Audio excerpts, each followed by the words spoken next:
This Torah class is brought to you by TorahAnytime.com. Good evening, everybody. Thank you for coming. This week's shir is corporately sponsored by our dear friends, Crown Capital Holding. Thank you for the beautiful Gashmius element of this gathering tonight. Thank you, Light Power, for the corporate pickup. We couldn't have done it without you. Okay, so as we go into Lag Baomre, the Rashbi, and perhaps we're going to attend Maduras and Alakas, I think it's very important that we make the Rashbi not just an ancient figure, but someone that's alive that we can actually learn from. Bizman is that right now. This week's parsha, the parsha says, this is a very interesting mitzvah.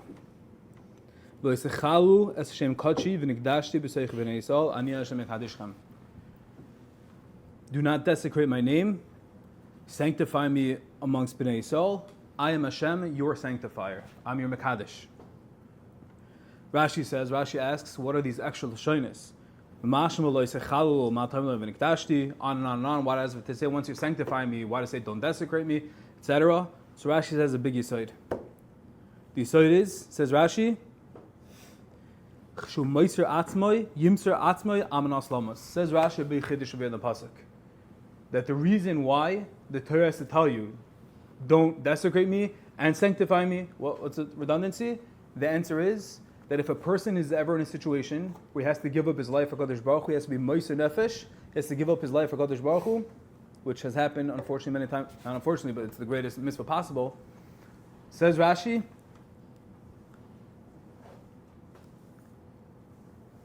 Yimser atzmei amnas lamas. Give yourself over on condition to die. Now, what does that mean? Rashi is telling us that the Torah is telling us over here that when a person is giving up his life, it should be al-manas. It should be al-manas that he's taka dying. What does that mean? He's dying. He's being mekadesh Shemayim. It's the greatest mitzvah. We all know that if you give up your life for the sake of heaven, that it's the greatest mitzvah. So I have to have in mind also. I have to have kavanah l'shem yichud. What's the pshat? So the beautiful Sefer Mishcha Shemin brings down a beautiful teretz, beautiful pshat.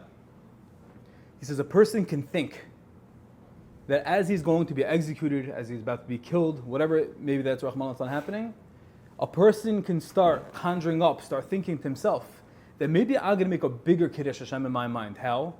Because I'll hope that to Hashem, that he's going to save me. And if he saves me, then Hashem's revelation and Hashem's Gila is going to be so much greater, because now this guy was almost going to get killed, I was almost going to die, and then all of a sudden there was this crazy miracle and I got saved, and there's going to be so much more Kiddush Shamayim.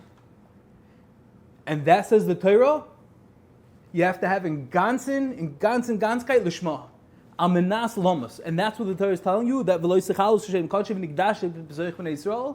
that when a person is going to get killed, don't start making cheshbonis that maybe I can make a bigger Kiddush Shem Shemayim, and I'm going to say, Hashem, you know what, this is like a big, big thing, I'm like the world's famous, I'm the news, the talk of town, CNN, here I am, and I'm having a mind that it's going to be a big mitzvah to give my life up for Hashem, but I also hope you save me. Says no. So Rashi says no. Have in mind that you want to die purely for Hashem, and if Hashem decides, let Hashem take care of the back end, let Hashem take care of what's going to happen to Maisa, but you just do your mitzvah. You just do your Kiddush Shem Shemayim, of dying amenas lamas.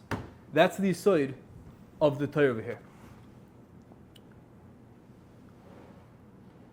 What does this have to do with the Rashbi? What does this have to do with Lag Baomre? It's very pashut.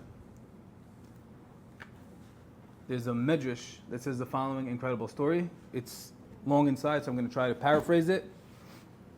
It's a medrash in, I believe it's in Medrash Shir Rabbah, Aleph, Beis. The Maisa goes as follows, and this is a story with the Rashbi. Rav Sidon said the following story. There was once a couple. They were married for many years, and they did not have children. It was obviously a very painful decade of time, and they were seeing no results, no light at the end of the tunnel. And according to halacha l'maisa, not halacha l'maisa, but the halacha is that a person is chayiv to be megarish his wife. A person is chayiv to divorce his wife if they can't have children. Hashem did not create the world to be empty, and we need to procreate. So the halacha is that a person is chayiv to divorce his wife. You don't pass like that. Thankfully, we have organizations that help this issue these days. But me'ikad dedina from the Gemara, a person would have to divorce his wife. So what did this couple do? So says the Medrash an astounding thing. They came to the Heilige Rashbi. They came to the Shimon Bar Yochai. The famous story of the Rashbi is about the caravan he said in the Ma'ara. This is not a well-known famous story, and this is incredible. They came to the Rashbi, and they said, Rebbe, Tana, Heilige Tana, Shimon Bar Yochai, help us out. Tell us, Yilamdeinu Rabbeinu, what should we do? We've been waiting for all these years. We have no children. What can we possibly do to merit Yeshua? And the Rashbi told them as follows. The Rashbi said, make a big feast together, have a big suda, sit down, have wine, have meat, and things will ensue, things will develop. So the wife cooked for the whole day. She babka cookies, poppers, the works, everything. They brought in fresh wine, geschmack, ready to sit down, husband and the wife. And they didn't know exactly what to expect, but they just said, the Rashbi told this is what we should do. So they sat down, the Heilige Tana, Shimon Bar Yochai, they sat down. And after the husband drank a lot, and he was filled, and he ate meat and fatty fish, he was very satisfied. And the wife saw that he was starting to get tired. And the husband said to the wife, I want you to do me a favor. He said, when I fall asleep, take the best thing you want from this house. He fell asleep, and the wife didn't know exactly what to do with this.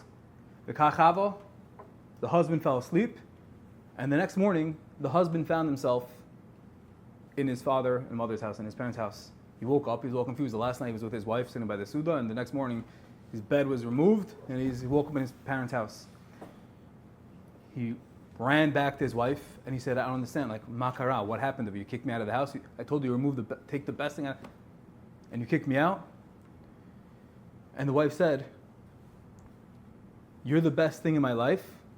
You're the only thing I really care about. I love you so much. So I want to fulfill your word, kikutzei shel yod, to the T. So I had to remove you. I had to take you out of the house, even though I didn't understand, even though it didn't make sense. How can it be that my actions, how can I justify my actions of kicking you out? How can that add up to me loving you? But he said, you told me, and I have to honor you, to take the best thing out of the house, so I took you out.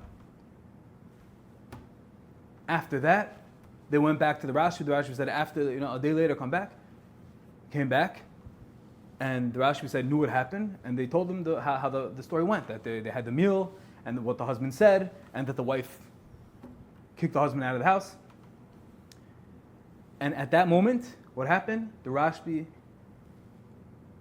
started crying and screaming, beseeching the Aibeshter, and Nes Hayasham, this couple was blessed 9 months later with a baby. That's the Maisa. So the kasha is, what happened at the beginning, what happened at the end?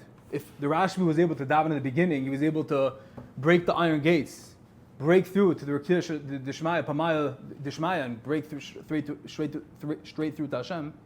What did he wait? What was this whole having the Suda kicking him out? Good kasha? Understand? The answer is that the Rashbi had to see that there was an emes, an aspiration, and a chukah, the strongest desire for Zera Shel Kayama at any cost. And even if it didn't make any sense to this couple, why they should make the meal, why they're waiting, why should the wife have to kick out the husband, the Rashbi was telling this couple that he needed to see full clarity, highest level, that they were nimsa, they were given over to Hashem, lishma, that they wanted Zera Shel Kayama, and at that point, only then, was he able to storm Shemayim, and the Rezeich, they merited children. So what do you learn from this? Le'inanenu, the Rashbi is telling us, and this is the parsha, Nigdashti b'seich b'nei Yisrael. We have agendas, sometimes we don't understand, sometimes we need things. And the Yisoid of the Rashbi, the Yisoid of Lag Baomre, is when we remind ourselves that sometimes we don't understand the full picture. Sometimes we're not sure how things make sense. We're not sure how we're going to get from A to B, A to Z. But the Rashbi, Tana Lekai, reminds us through this story that when we align ourselves with Shemayim, with the Kadosh Baruch Hu, we can be zeicha to anything. And on this Lag Baomre, we have a chance and opportunity as we're dancing, wherever we may be in the rain and not in the rain, but to access this. Shmi, beseech Hashem, align to His plan, whether we understand or not. Just do the right thing. Just do Ratzon Hashem. And that's what the Rashbi is telling us with this story. And Be'ezer Hashem, when we implement this into our lives and just strive to do the best, strive to always be connected, strive to take our own machshavas and our calculations out of the picture, and just do what the Aibeshter wants, may we all be zeiche to the same Geulas, Yeshuas, and Achamas as well. Shkoyach. You've just experienced another Torah class brought to you by TorahAnytime.com.